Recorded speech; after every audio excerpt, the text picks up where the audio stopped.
اعوذ باللہ من الشیطان الرجیم بسم اللہ الرحمن الرحیم اللہم صلی علی محمد وعلی آل محمد کما صلیت علی ابراہیم وعلی آل ابراہیم انک حمید مجید اللہم بارک علی محمد وعلی آل محمد کما بارکت علی ابراہیم وعلی آل ابراہیم انک حمید مجید۔ السلام علیکم میرے معزز سامعین، میری پیاری بہنوں، میرے پیارے بھائیوں، امید ہے کہ آپ سب خیریت سے ہوں گے۔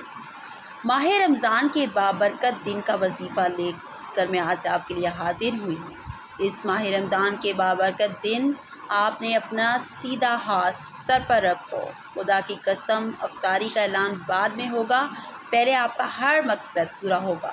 محترم ناظرین، رمضان کے تیسرے عشرے میں اتنی برکت ہے، صرف ایک بار یہ تسبیح پڑھنی ہے اور تیسرا عشرہ ختم ہونے سے پہلے اللہ آپ کو بہت دولت سے نوازے گا۔ آزما لو، ماہ رمضان کے تیسرے عشرے میں بہت طاقتور اور مجرب وظیفہ ہے جو آپ کو کرنا ہے۔ وظیفے کو آپ نے کسی صورت بھی نہیں چھوڑنا۔ محترم ناظرین، یہ دن بہت اہم ہے۔ آپ نے ایک تسبیح پڑھنی ہے، اچانک ہی آپ کو اتنی دولت ملنا شروع ہو جائے گی کہ آپ خود حیران رہ جائیں گے۔ یہ عمل ضائع نہ کیجیے گا، یہ عمل بہت ضروری، بہت اہم ہے۔ رمضان المبارک کا مہینہ ابھی شروع ہوا کہ دیکھتے ہی دیکھتے ایک عشرہ مکمل ہو گیا، دوسرا عشرہ مکمل ہو گیا اور اب تیسرا عشرہ بھی کمپلیٹ ہونے والا ہے۔ رمضان المبارک سراپے رحمت و برکت کا مہینہ ہے۔ اس میں باران رحمت کی فضا ابر رحمت بن کر برس رہی ہے اور اب تیسرے عشرے کا آغاز ہو کر اختتام ہونے والا ہے۔ ویسے تو سبھی دن اللہ کے ہیں، رات بھی اسی کی ہے، لیکن اس کی رحمت اپنے بندوں کو نوازنے کے لیے بہانے ڈھونڈتی رہتی ہے۔ اس لیے اس نے کسی شب کو لیلۃ القدر بنا دیا اور کسی مہینے کو ماہ مبارک بنا دیا۔ اگرچہ رمضان کو عشروں میں تقسیم کرنے والی روایت یہ ہے کہ رمضان المبارک کا پہلا حصہ رحمت ہے، دوسرا حصہ مغفرت ہے اور تیسرا حصہ جہنم سے آزادی کا پروانہ ہے۔ اسی طرح تیسرا عشرہ گویا جہنم سے نجات کا ذریعہ ہے۔ عشروں کی تقسیم اپنی جگہ، پورا ماہ رمضان المبارک ہی رحمت و مغفرت اور جہنم سے آزادی کا مہینہ ہے۔ یہ تینوں عشرے پروانہ لے کر آتے ہیں کہ اب یہ انسان کی اپنی کوشش ہے کہ وہ اس ماہ مبارک سے کتنا فائدہ اٹھاتا ہے اور اپنے آپ کو کس طرح رحمت و مغفرت کا مستحق بناتا ہے۔ اس مبارک مہینے میں عبادت کا ثواب بڑھ جاتا ہے اور اس کا ثواب 70 گنا ہو جاتا ہے، تو نوافل کا ثواب فرض کے برابر ہو جاتا ہے۔ یہی معاملہ صدقات و عطیات کا ہے، ان کا بھی ثواب بڑھ جاتا ہے کیونکہ اس ماہ میں سرکش شیاطین قید کر دیے جاتے ہیں، اس لیے اچھے اعمال کرنا آسان ہو جاتا ہے۔ ماہ رمضان کے عشرے میں مغفرت کا تقاضا تو یہ ہے کہ ہم زیادہ سے زیادہ توبہ استغفار کریں۔ استغفار خود ایک عبادت ہے۔ نامہ اعمال میں بھی استغفار ایک قیمتی اضافہ ہے۔ ایک حدیث میں آتا ہے کہ جس شخص کے نامہ اعمال میں استغفار کی کثرت ہو، اس کے لیے بڑی خوشی کی بات یہ ہے کہ استغفار آخرت کے اعتبار سے تو بڑی فضیلت کی بات ہے اور استغفار کرنے والے کے لیے نہایت قیمتی خزانہ موجود ہے۔ اللہ رب العزت نے دنیا میں بھی استغفار میں بڑی فضیلت رکھی ہے۔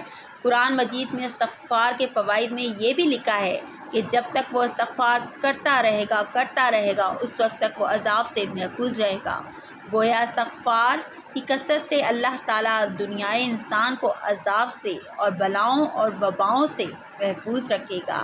ناظرین، وظیفہ بتانے سے پہلے حضرت علی رضی اللہ تعالیٰ عنہ کا یہ قول سن لیں کہ 3 اعمال ایسے ہیں جو میاں بیوی کرتے ہیں تو گھر میں پریشانیاں آتی ہیں، غربت تنگ دستی آتی ہے۔ اس بات میں حضرت علی کا فرمان جاننے کے لیے اور وظیفہ جاننے کے لیے آپ نے اس ویڈیو کو آخر تک ضرور دیکھنا ہے۔ میاں بیوی کے 3 کام گھر میں غریبی لاتے ہیں۔ یہ 3 کام کبھی نہ کرو، اگر تم کرو گے تو یاد رکھنا غریبی کا سمندر تمہارے گھروں کو ڈبو کر رکھ دے گا۔ تم لوگ غربت کی دلدل میں پھنس جاؤ گے، پریشانیوں اور مصیبتوں کے دلدل میں پھنس جاؤ گے، اس طرح پھنس جاؤ گے کہ باہر نکلنے کا کوئی راستہ ہی نہیں ملے گا۔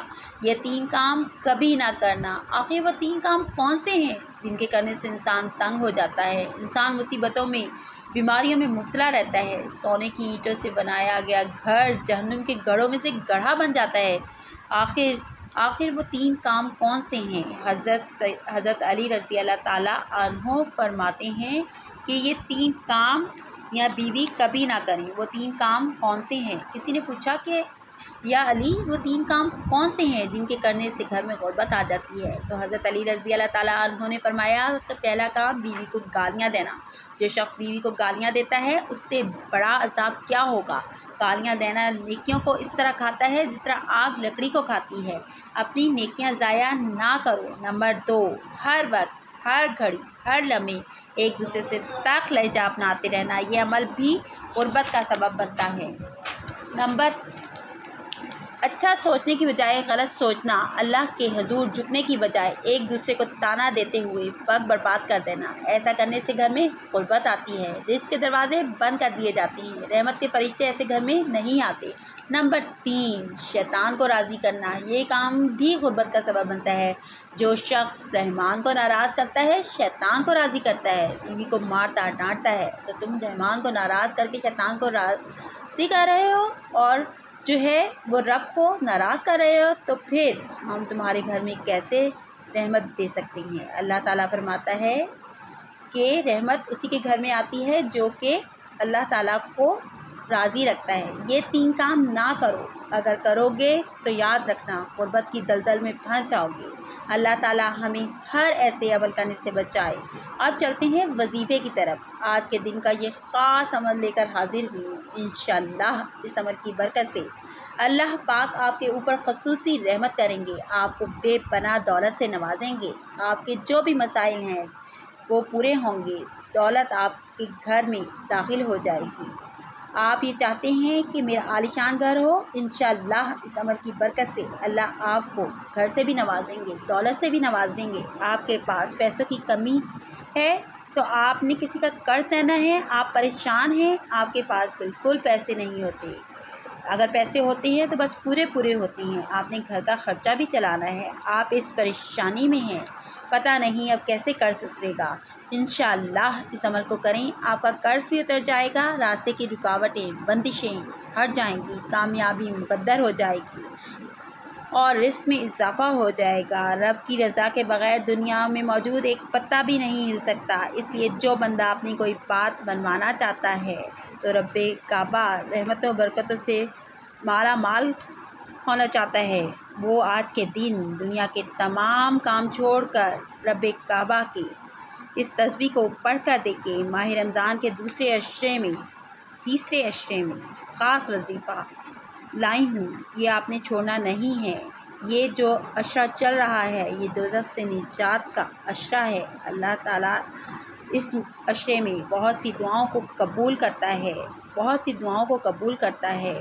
یہ سال میں ایک بار آتا ہے رمضان، اس مہینے میں اس کی ہر گھڑی میں آپ نے اللہ تعالیٰ سے مغفرت مانگنی ہے، اللہ تعالیٰ سے رو کر گڑ گڑا کر اپنے لیے مغفرت مانگنی ہے، کیونکہ جو بندہ آج کے دن خاص قبولیت کی گھڑیوں میں مغفرت کے عشرے میں دوزخ سے نجات کے عشرے میں در کا بھکاری اور فقیر بن کر بیٹھ کر مانگ لیتا ہے، میرا رب ہر مقصد میں کامیابی عطا فرما دیتا ہے۔ اللہ والو، اس وظیفے کی فضیلت اور برکت اتنی زیادہ ہے کہ یہ آپ کی ہر حاجت جو ہے وہ اللہ تعالیٰ غیب سے پوری کرتا ہے، غیب کے خزانے آپ کے لیے کھول دیتا ہے۔ یہ ایسا مجرب وظیفہ ہے جن لوگوں کے کام نہیں ہو رہے، جو سمجھتے ہیں کہ وہ کبھی بھی کامیاب نہیں ہو سکتے، جن کی دعا قبول نہیں ہوتی، جو روزگار کی تلاش میں ہیں، مارے پھر رہے ہیں، دنیا کے تمام کام چھوڑ چکے ہیں، آج کے دن کا یہ خاص وظیفہ کیجیے، ہر